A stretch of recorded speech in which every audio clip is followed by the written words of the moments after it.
লা ইলাহা ইল্লাল্লাহ এর অর্থ কি, এই প্রশ্ন যদি করা হয় তাহলে আমরা অধিকাংশ মানুষ উত্তর দিব যে আল্লাহ ছাড়া কোনো মাবুদ নাই।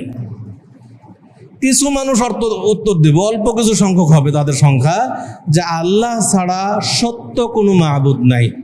দুইটা অর্থ আসবে আপনাদের মধ্যে যদি প্রশ্ন করা হয়। আচ্ছা বলেন, আল্লাহ ছাড়া কোনো মাবুদ আছে না নাই?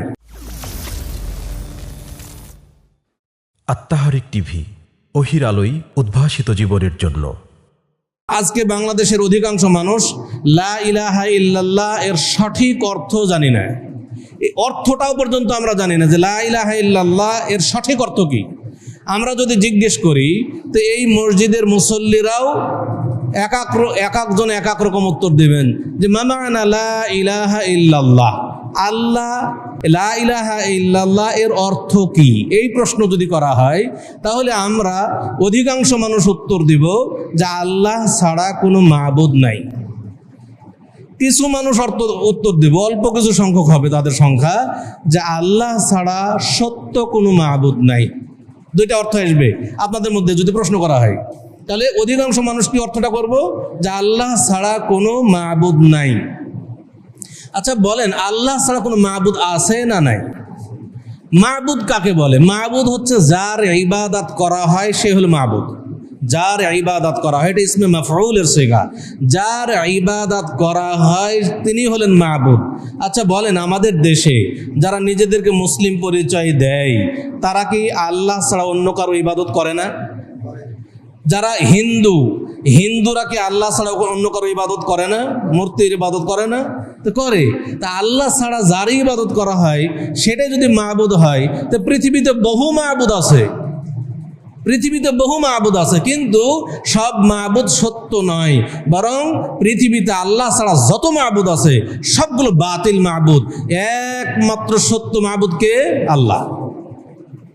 এখন লা ইলাহা ইল্লাল্লাহ এর সরল অনুবাদ, যারা বিশেষ করে মাদ্রাসায় পড়েছেন, আরবি গ্রামার পড়েছেন, তারা এটা ভালো বুঝবেন। লা ইলাহা ইল্লাল্লাহ এর সরল অনুবাদ কি হওয়া দরকার? আল্লাহ ছাড়া কোনো মাবুদ নেই, লা ইলাহা নেই কোনো আল্লাহ, ইলাহ ইল্লাল্লাহ আল্লাহ ছাড়া, এটাই তো সরল অনুবাদ হওয়া দরকার। এখন যদি কেউ প্রশ্ন করেন যে আপনি যে বললেন এর অর্থ হলো আল্লাহ ছাড়া কোনো সত্য মাবুদ নাই, এই সত্য কথাটা কোথা থেকে আসলো? এই প্রশ্নটা আসতে পারে, মাথায় জাগ্রত হতে পারে। বা আপনি যদি বলেন কাউকে, আপনাকে পাল্টা কেউ এই প্রশ্ন করতে পারে যে লা ইলাহা ইল্লাল্লাহ এর সরল অনুবাদ হচ্ছে আল্লাহ ছাড়া কোনো মাবুদ নাই, কিন্তু আপনি যদি বললেন আল্লাহ ছাড়া সত্য কোনো মাবুদ নাই, এই সত্য কথাটা কোন শব্দের অনুবাদ? এখানে তো সত্য কোনো শব্দ নাই, তা আপনি কেন অনুবাদ করলেন যে আল্লাহ ছাড়া সত্য কোনো মাবুদ নাই? আসলেই যারা আরবি গ্রামার বুঝেন তারা বুঝতে পারবেন বিষয়টা। এখানে অবশ্যই সত্য কথা আছে, কিন্তু সত্য কথাটা গোপন আছে।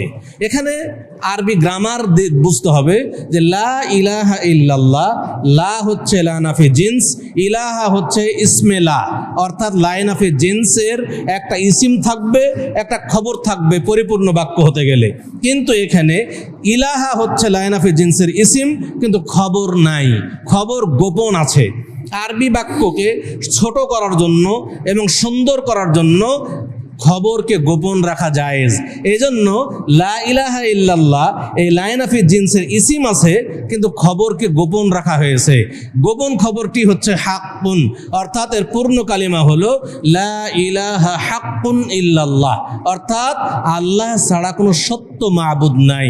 যদি আপনি এই অনুবাদ করেন আল্লাহ ছাড়া কোনো সত্য মাবুদ নাই, তাহলে আপনি পরিপূর্ণ অনুবাদ করলেন এবং বোঝা গেল যে আপনি আরবি গ্রামার বুঝেন। এখানে যে খবরে লাইন অফ জিন্সের খবর গোপন আছে, গোপন খবরের অনুবাদ করলেন। আর যদি আপনি বলেন আল্লাহ ছাড়া কোনো মাবুদ নাই, তাহলে বোঝা গেল যে এটা অসম্পূর্ণ অনুবাদ এবং আপনি আরবি গ্রামার বুঝেননি, এই জন্য গোপন খবরের অনুবাদ করেননি।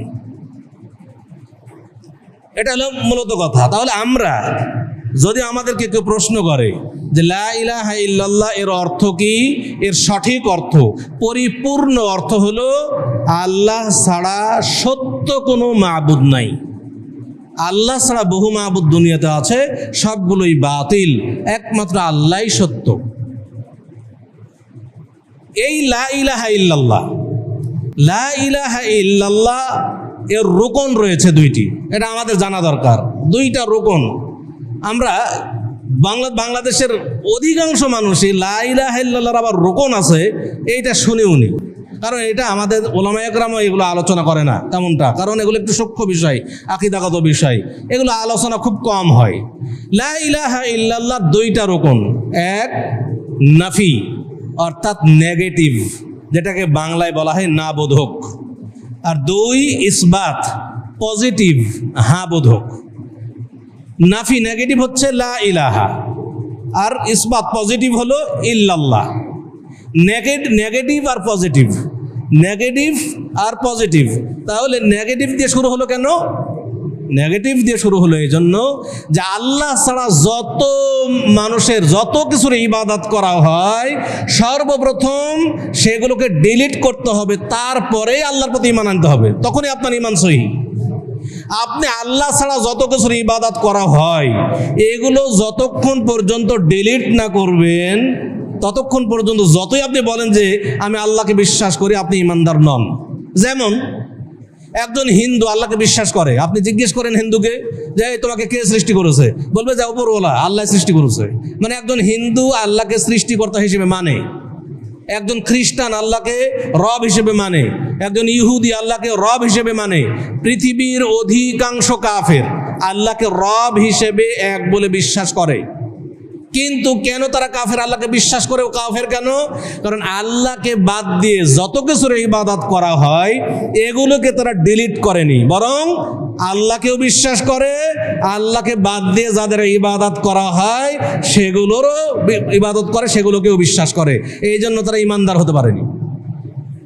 একজন হিন্দু মূর্তিকেও বিশ্বাস করে, আল্লাহকেও বিশ্বাস করে, অর্থাৎ আল্লাহকে বাদ দিয়ে যে মূর্তি পূজা আগে ছাড়তে হবে তারপরে আল্লাহর প্রতি ঈমান আনতে হবে, এটা তারা করেনি। যেহেতু তাদের মধ্যে একটা রোকন নাই, অতএব তারা নিজেদেরকে ঈমানদার পরিচয় দিলেও নিজেদেরকে যতই নিজেরা বলুক যে আমরা আল্লাহকে বিশ্বাস করি, যতই সেটা বলুক না কেন তারা ঈমানদার নয়, তারা কাফের। সম্মানিত উপস্থিতি, বিষয়গুলো একটু সূক্ষ্ম বোঝার চেষ্টা করতে হবে। তাহলে লা ইলাহা ইল্লাল্লাহ এর দুইটা রোকন, একটা হচ্ছে নেগেটিভ আর একটা হলো পজিটিভ। নেগেটিভ দিয়ে শুরু, নেগেটিভ দিয়ে শুরু, কারণ আমরা যখন যদি কোনো জমিতে কোনো চাষাবাদ করতে চাই, ধরে একটা জমিতে ধানের চারা রোপণ করব, ধান চাষ করব, তো আগে কি করতে হবে? জমি পরিষ্কার করতে হবে, পরিষ্কার করে জমি ঠিক করে তারপরে চারা লাগাইতে হবে, তাহলে সেই ধান হবে। এখন যদি কেউ বলে যে কতদিনে আর জমি পরিষ্কার করব, আগে ধানের চারা লাগাই তারপরে আস্তে আস্তে পরিষ্কার করব, আস্তে আস্তে জমি ঠিক করব, তাহলে কিন্তু ধান হবে না। আগে পরিষ্কার। একই জিনিস আমি আপনি আল্লাহকে বাদ দিয়ে যত কিছুর ইবাদত করা হয় সেগুলো আগে মুছে ফেলতে হবে, সেগুলো পরিষ্কার করতে হবে, তারপরে আল্লাহর প্রতি ঈমান আনতে হবে, তাহলে আমার আপনার ঈমান সহিহ, আমি আপনি ঈমানদার হিসেবে গণ্য হব, অন্যথায় গণ্য হব না। তাহলে লা ইলাহা ইল্লাল্লাহ। এখন আমাদের দেশে জিকির করা হয় লা ইলাহা ইল্লাল্লাহ, এবং রাসূল সাল্লাল্লাহু আলাইহি ওয়াসাল্লামের হাদিস আফদালুজ যিকরি লা ইলাহা ইল্লাল্লাহ, সর্বোত্তম জিকির হলো লা ইলাহা ইল্লাল্লাহ। আমরা বেশি বেশি লা ইলাহা ইল্লাল্লাহ এর জিকির করার চেষ্টা করব। লা ইলাহা ইল্লাল্লাহর জিকির সবচেয়ে বেশি, যখন তখন যেখানে সেখানে যেখানে আছেন না কেন বলবো লা ইলাহা ইল্লাল্লাহ। কিন্তু আমাদের দেশে দেখেন অধিকাংশ মানুষ লা ইলাহা ইল্লাল্লাহ এর জিকির না করে শুধুমাত্র ইল্লাল্লাহর জিকির করে, বলে ইল্লাল্লাহ ইল্লাল্লাহ, এক সময় বলে হু হু, আল্লাহ আল্লাহ আল্লাহ বলতে পারে, হু হু বলে। তাহলে এবং তারা তাদের পক্ষে কিছু দলিল উপস্থাপন করতে চায় যে ইল্লাল্লাহ জিকির জায়েজ। একটা জিনিস মনে রাখবেন, যে কোনো ইবাদতকে যদি সহি করতে হয় তাহলে তার রুকন বাদ দেওয়া যাবে না। যে কোনো ইবাদতের রুকন ছুটে গেলে ওই ইবাদত বাতিল হয়ে যায়। এখানে আমরা বুঝলাম লা ইলাহা ইল্লাল্লাহ দুইটা রুকন, একটা হচ্ছে নেগেটিভ আর একটা হলো পজিটিভ। তাহলে দুইটা রুকন আপনি ইবাদত করার সময় দুইটা রুকনই থাকতে হবে, কারণ জিকির একটা ইবাদত। এই ইবাদতের সময় দুই রুকনেরই ইবাদত করতে হবে, দুই রুকনেরই জিকির করতে হবে। না হলে এক রকমকে যদি বাদ দিয়ে দেন সেই ইবাদত বাতিল বলে গণ্য হবে। এখন লা ইলাহা না বলে শুধুমাত্র ইল্লাল্লাহ বলে যদি জিকির করেন তাহলে কি হচ্ছে, নাফি বা নেগেটিভ যেই রুকনটা রয়েছে সেটা বাদ পড়ে গেল, আপনি বাদ দিয়ে দিলেন। অতএব শুধুমাত্র একটি রুকন দিয়ে ইবাদত করলে সেই ইবাদত গ্রহণযোগ্য নয়। অতএব আপনি যতই দলিল খাড়া করার চেষ্টা করুন না কেন, যতই যুক্তি দেওয়ার চেষ্টা করুন না কেন, আপনি এই যুক্তিতে কখনোই আপনার উত্তর থাকবে না, কারণ আপনি এক রকম বাদ দিয়ে আরেক রকমের জিকির করছেন। অতএব আপনার জিকির বাতিল, আপনার জিকির বাতিল, কোনো সন্দেহ নাই। সম্মানিত উপস্থিতি, এই লা ইলাহা ইল্লাল্লাহ এর শর্তও রয়েছে।